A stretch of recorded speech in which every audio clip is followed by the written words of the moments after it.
Hi, I am Cesar Santos. Are you creating art for other people?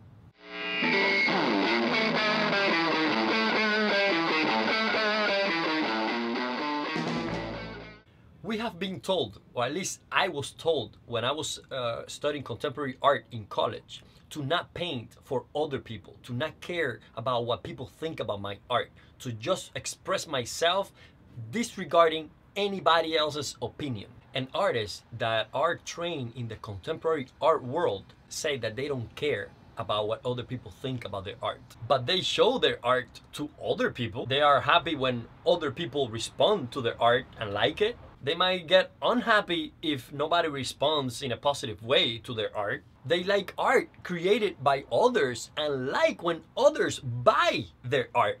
So let's think about, what do we mean when we say that we don't do art for other people? When you tell a story, you tell the story for other people to listen to it. When you say a joke, you want other people to laugh.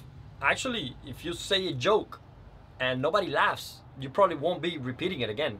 Some people insist a couple of times, but eventually they will stop saying the joke if they don't get the laughs that they were expecting. When you go to work for other people. And when you get paid, it means that other people are valuing what you are creating for them. And even when you pay other people, you are encouraging them to do what they're doing as a benefit for you.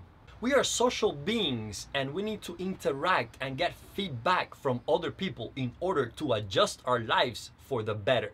When it comes to art, for example, in music, music is created as an art form to amuse people, to give them the sense of rhythm, to connect them to the rhythm of the universe. The musicians are amusing themselves as they play, as they create the music, but they create from within outward. In the same way as when you're telling a story or a joke, artistic expression is a way to please people, to help them go beyond the range of emotional and psychological limits, for them to have a glance at the transcendent.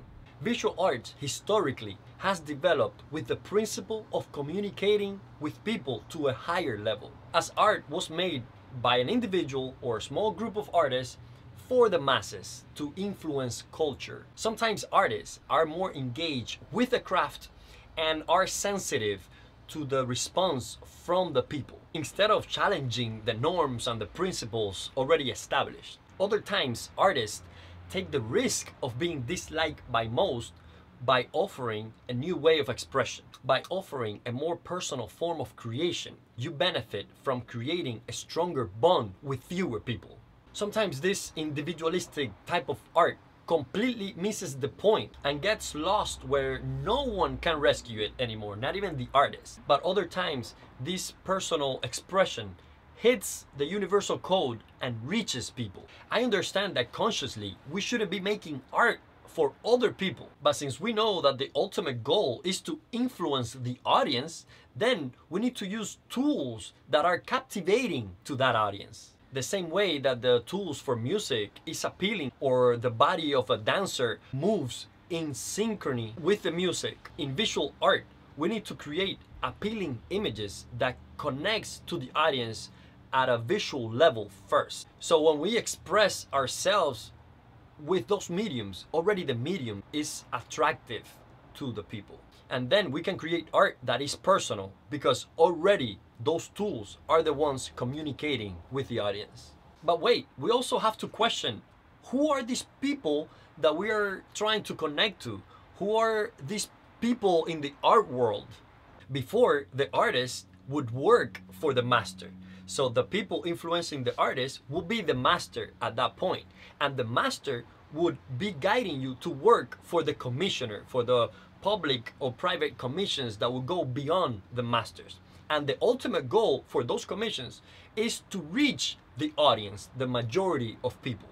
Nowadays, after the influence from the post-impressionists who rejected and revolted against all authority and only created art for a small group of intellectuals at that time, that trend kept going, and in the art schools of today, artists are claiming to not do art for the people, but they are actually doing the art for the professors, for the galleries, for the curators. They are doing art to please the museums, they are actually making art for the people. May not be for the masses yet. They're making art in terms of what's the fashion that they want to reach. I am the type of artist that rejects this idea of doing art for these institutions directly. I dropped out of college after 4 years towards my BFA because I didn't want to do the things that they were asking me to do, to express myself in the contemporary vision that they had already set for people to follow. I actually listened to those same teachers who told me, don't do art for anybody else. By the way, I'm counting them too. So I'm doing art now for myself. The same way that the masters enrich my life by creating masterpieces that connects universally to humanity. I wanted to create art for myself that would reach the same objective, that it would please my senses. I started doing art to enrich and fulfill my life. And to my surprise, I started enriching and benefiting other people's lives as well, as a consequence of digging deep inside myself and expressing myself honestly. Some critics might think that I do art for other people to like, but the fact that other people like my work and react to my work in a positive way is not my fault. The key is to create art from yourself, but with a universal language. Let's wrap this video up. Do art for yourself. Said my angry teacher. Forget everyone else. Go to Daily Preacher.